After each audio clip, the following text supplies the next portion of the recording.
Welcome back to Civil Engineering Bloom's Strength of Materials Revision Series video number 4 and మనం ఈ వీడియోలో mechanical properties గురించి discuss చేయబోతున్నాం. So ఇక్కడ మనకి ఫస్ట్ ప్రాపర్టీ వచ్చేసి డక్టిలిటీ. ఓకే, సో మనం జనరల్గా డక్టిలిటీ, హార్డ్నెస్, టఫ్నెస్ అని చెప్పి టర్మ్స్ వింటూ ఉంటాం స్ట్రెంత్ ఆఫ్ మెటీరియల్స్లో and as well as different సబ్జెక్ట్స్లో కూడా మనం ఈ టర్మ్స్ అనేది యూస్ చేస్తూ ఉంటాం. Okay, so ductility is nothing but stretching property. Okay, మనకు ఒక మెటీరియల్ అనేది స్ట్రెచ్ అవుతే under tensile forces. Okay, obviously tensile apply చేసినప్పుడే కదా మనకి మెటీరియల్ అనేది ఇలాగ యాక్సియల్గా స్ట్రెచ్ అవుతుంది. ఓకే, అండ్ లాటరల్ డైమెన్షన్స్ అనేవి రెడ్యూస్ అవుతుంది. ఓకే, సో ఈ ప్రాపర్టీని డక్టైల్ అంటాం.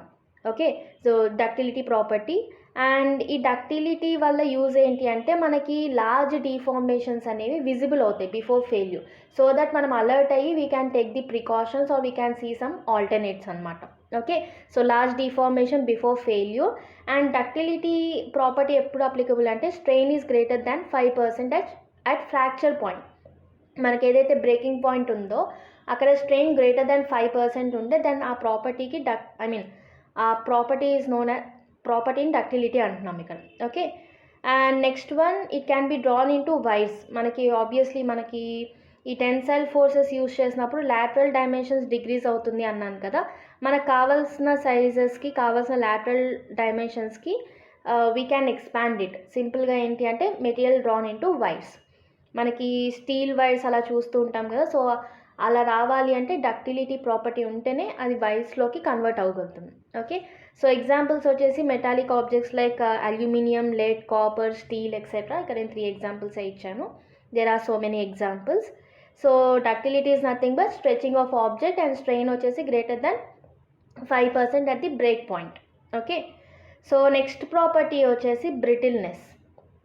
So brittleness is nothing but మనకి దాని మీద లోడ్ పడగానే లైక్ అల్టిమేట్ లోడ్ పడగానే ఇమీడియట్ ఫెయిల్యూర్ అనేది అక్కర్ అవుతుంది. లైక్ క్రాక్స్, మనకి కాంక్రీట్ కానీ గ్లాస్ కానీ ఇలాంటి ఆబ్జెక్ట్స్ తీసుకుంటే ఇమీడియట్గా ఆబ్జెక్ట్ మీద సర్టెన్ క్రాక్స్ చూడగలుగుతాం, రైట్?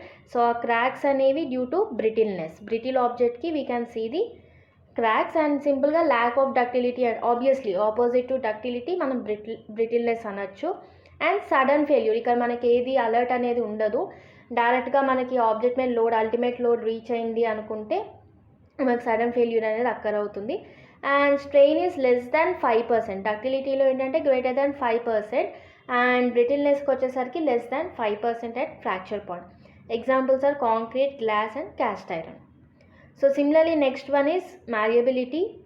సో ఈ ప్రాపర్టీ ఏంటి అంటే మనకి ఏదన్నా ఒక ఆబ్జెక్ట్, ఒక మెటీరియల్ని షీట్స్లోకి డ్రా చేయాలి అనుకోండి, లైక్ అల్యూమినియం షీట్స్ అలా చూస్తూ ఉంటాం కదా, సో అలా రావాలి అంటే malleability is the desirable property for a particular material.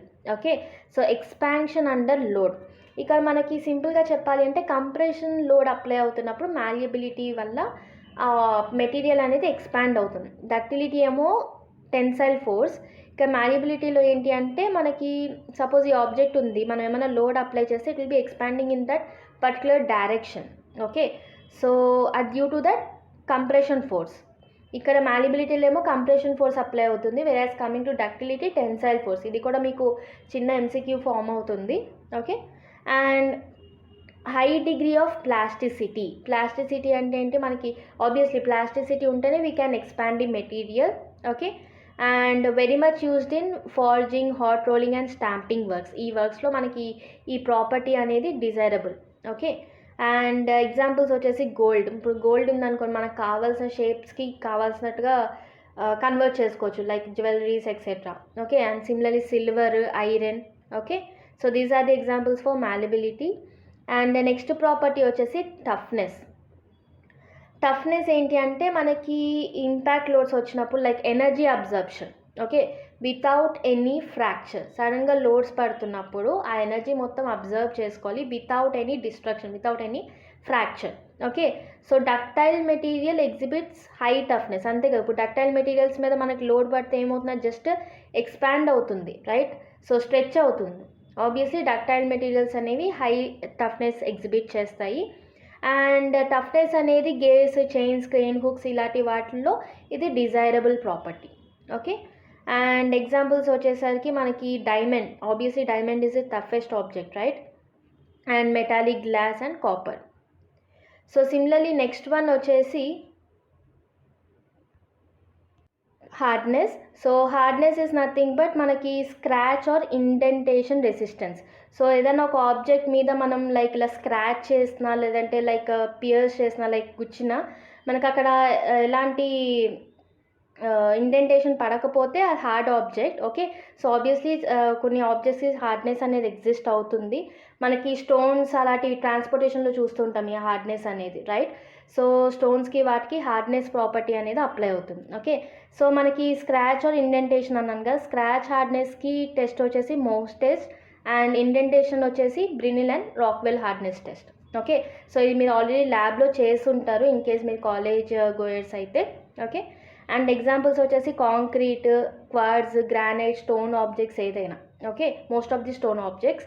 ఇప్పుడు కాంక్రీట్ అనుకోండి, మనకి అది దాని మీద సడన్ ఇంపాక్ట్ లోడ్ పడితే ఆబ్వియస్లీ బ్రిటిల్ ఫెయిల్యూర్, అది క్రాక్ వస్తుంది. అదే మనం పైన స్క్రాచ్ చేస్తే జస్ట్ ఒక చిన్న స్క్రాచ్లా పడుతుంది. ఆ స్క్రాచ్ వచ్చేసి హార్డ్నెస్ ప్రాపర్టీ వల్ల అప్లై అవుతుంది. అండ్ నెక్స్ట్ ప్రాపర్టీ వచ్చేసి ఫ్యాటిక్. సో ఫ్యాటిక్ అనేది మనకి due to cyclic loads apply అవుతుంది. సో సైక్లిక్ లోడ్స్ వల్ల మనకి ఫ్యాటిక్ అనేది డెవలప్ అవుతుంది. బిహేవియర్ ఆఫ్ మెటీరియల్ అంటే cyclic loads. Okay, or variable loads. మనకి ఇప్పుడు బ్రిడ్జ్ అలాంటివి ఉన్నాయనుకోండి, ఫ్లైఓవర్, సో వాటి మీద మనకి సైక్లిక్ లోడ్స్ అనేది ప్రొడ్యూస్ అవుతుంది. అలాంటి ప్లేసెస్లో ఫ్యాటిక్ అనేది డెవలప్ అవుతుంది. Okay, so factors affecting the fatigue. Okay, so ఏమేమి ఫ్యాక్టర్స్ అప్లై అవుతుంది, ఏమేమి ఫ్యాక్టర్స్ ఎఫెక్ట్ చేస్తున్నాయి? Loading condition, obviously type of load apply, ఏ టైప్ ఆఫ్ లోడ్ అప్లై చేస్తున్నాము, and temperature conditions, corrosion and stress concentration. So ఇవన్నీ కూడా factors affecting the fatigue. So next property వచ్చేసి creep. So మనం creep ఆర్సీసీలో కూడా చూస్తాం మళ్ళీ, right. So progressive deformation due to the dead load. మనకి స్టార్టింగ్లో ఏముండదు, బై ప్రోగ్రెసివ్గా లేటర్ ఆన్ మనకి due to temperature changes and due to the original self wait వల్ల మనకి డిఫార్మేషన్ అక్కర్ అవుతుంది. సో ఆ డిఫార్మేషన్ని క్రీప్ అంటాం.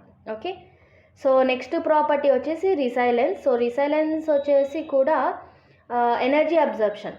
టఫ్నెస్లో కూడా అదే చెప్పాను, కానీ రిసైలెన్స్లో ఏంటి అంటే elastically. Okay, up to elastic limit వరకు మనకి ఏదైతే ఎనర్జీ అబ్జర్ప్షన్ ఉంటుందో దాన్ని రిసైలెన్స్ అంటాం. So absorbing energy when deformed elastically, అంటే ఎలాస్టిక్ లిమిట్ లోపు మనకి ఏమైనా డిఫార్మేషన్ అక్కర్ అవుతే అక్కడ ఏదైతే ఎనర్జీ అబ్జర్ప్షన్ ఉంటుందో ఆ ప్రాపర్టీని రిసైలెన్స్ అంటున్నాం. అండ్ అపాన్ రిమూవింగ్ లోడింగ్ మనకి ఎనర్జీ అనేది రిలీజ్ అవుతుంది. Okay, release energy upon loading. And మనకి అప్ టు ఎలాస్టిక్ లిమిట్ వరకు వెళ్తే దాన్ని ప్రూఫ్ రిసైలెన్స్ అంటాం. Maximum energy observed up to elastic limit is known as proof resilience. And it is desirable property in springs. So జనరల్గా springs ఇవన్నీ కూడా shock absorbers లాగా use చేస్తూ ఉంటారు, రైట్. ఇంపాక్ట్ సడన్గా లోడ్స్ పడినప్పుడు ఆ ఎనర్జీ అంటే అది ఆ స్ప్రింగ్స్ తీసుకుంటే అండ్ ఆ లోడ్స్ తీసాక ఎనర్జీ రిలీజ్ చేస్తాయి, రైట్.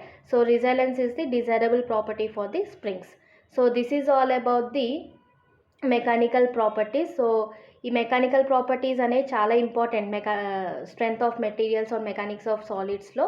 సో వీటి నుంచి మనం కొన్ని ఫార్ములాస్ కూడా ఫైండ్ అవుట్, లైక్ డిజైన్కి వాటికి ఫార్ములాస్ యూజ్ చేస్తూ ఉంటాము.